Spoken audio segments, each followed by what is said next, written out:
40 years. That is how long Iraq waited to get back to a World Cup. And when the moment finally came, it arrived in the middle of a war zone, on a charter flight to Mexico, after a journey that several players had to make by driving through multiple countries because Iraqi airspace was closed. Iraq reached the 2026 World Cup after a 21-match qualifying route, the most of any team in the entire tournament.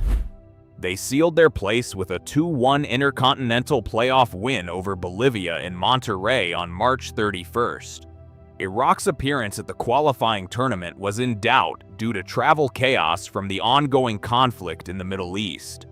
Weeks before the playoff final, coach Graham Arnold pleaded with organizers to delay the match to allow the squad to assemble and train. The players and coaching staff arrived in Mexico just 1 week before the match on a charter flight. For 46 million Iraqis after 9 failed qualification campaigns and that 21-match journey, the long wait to reach football's top table was finally over. Zidane Iqbal, Iraq's English-born midfielder of Iraqi descent, described the moment of qualification. "The last time we qualified for a World Cup, we played in Mexico, so it felt like it was written in the stars. Now, Iraq face Norway, and Norway have brought Erling Haaland to his first World Cup." Let's start with Norway, because this is the personal story within the tournament story. Haaland is 25 years old. He has won the Premier League, the Champions League, and the FA Cup with Manchester City. He is already Norway's all-time leading scorer. He scored 16 goals in Norway's 8 qualifying matches, twice the tally of any other player in Europe. Nobody managed more across any confederation, not even in campaigns with more rounds and more matches. Haaland scored in every single one of Norway's qualifying games, and at least twice in half of them. And yet, until Tuesday in Foxborough, he has never played at a major international tournament. No Euros, no World Cup. Qualifying failures, injuries, near misses. For a player of his stature, this first appearance at a World Cup has been a long time coming.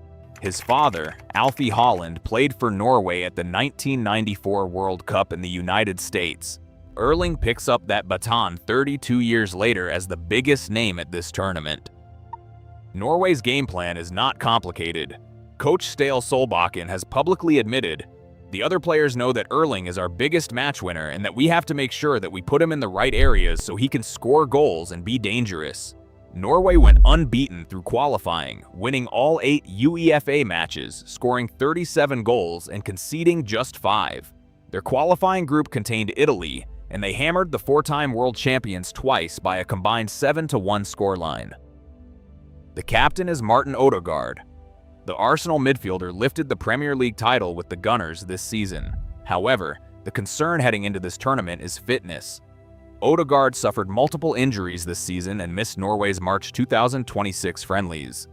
A fully sharp Odegaard is the difference between a group stage exit and a genuine knockout round run. Norway's predicted lineup is a 4-3-3 with Ørjan Nyland in goal, Julian Ryerson, Kristoffer Ajer, Leo Østigård, and Olav Møller-Wolf across the back. Odegaard in the advanced midfield role with Sander Berge and Fredrik Orsnes behind him, and Alexander Sørloth, Haaland, and Antonio Nusa across the attack. Alexander Sørloth is the name that makes Norway genuinely dangerous, even when defenses account for Haaland. The Atletico Madrid striker led La Liga's scoring charts with 13 goals this season and gives Norway a second genuine penalty box threat. Sørloth alongside Haaland in a 2-striker system gives any defensive backline a nightmare scenario to prepare for.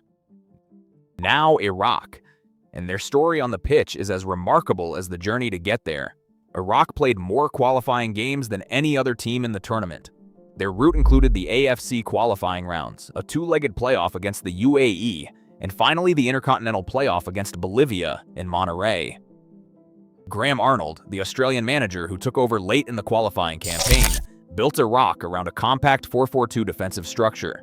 Ayman Hussein scored 8 goals in qualifying and was the decisive figure, including the winner against Bolivia. Ali Al-Hamadi's pace and directness complemented the attack, while Zidane Iqbal's press-resistant ball carrying is pivotal in transition.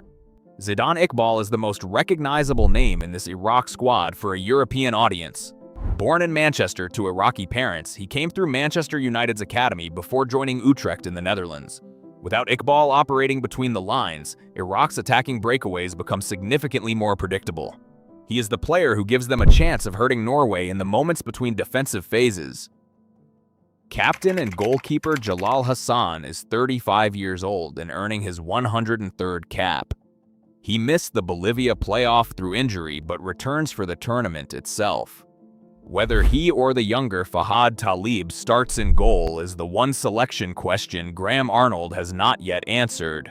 Iraq's predicted lineup is a 4-4-2, with Jalal Hassan in goal, Hussein Ali, Zaid Tahsin, Rebin Sulaka and Merchis Doski across the back, Amir Al-Amari and Zidane Iqbal in the double pivot, Ali Jassim and a second winger providing width, and Ayman Hussein and Ali Al-Hamadi up front. Iraq drew 1-1 with Spain in a friendly on June 4th in their final pre-tournament preparation match, a creditable result that gave the squad confidence heading into the World Cup. They are not here to make up the numbers, but they are fully aware of what they face on Tuesday night. This is the first ever meeting between Iraq and Norway. No head-to-head history, no psychological advantage either way. Just a team making its second ever World Cup appearance against a team playing its first major tournament in 28 years, led by the most prolific striker on the planet right now. Here is the prediction. Norway wins this game.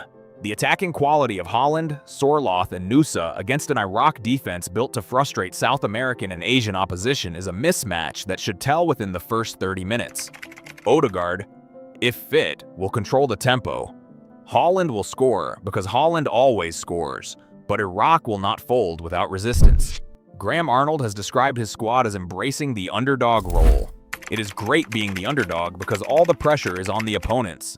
Arnold knows how to set up a compact defensive structure against superior opposition. He did it at club level across decades of Australian football. Iraq will sit in a low block and try to hit Norway on the counter through Al-Hamadi's pace. Norway are clear favorites to win this group, given France, Senegal, and Norway all have the quality to advance. 3 points here against Iraq is close to essential before the harder fixtures arrive. The call, Norway 3, Iraq 0. Haaland scores twice. Sørloth adds a third.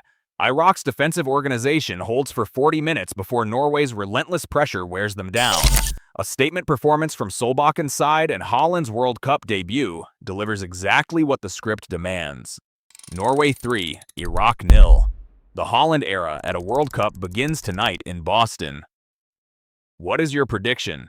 Drop it in the comments. And if you want every Group I match covered before kickoff, subscribe now. France and Senegal have already played. The race for the knockout rounds is on.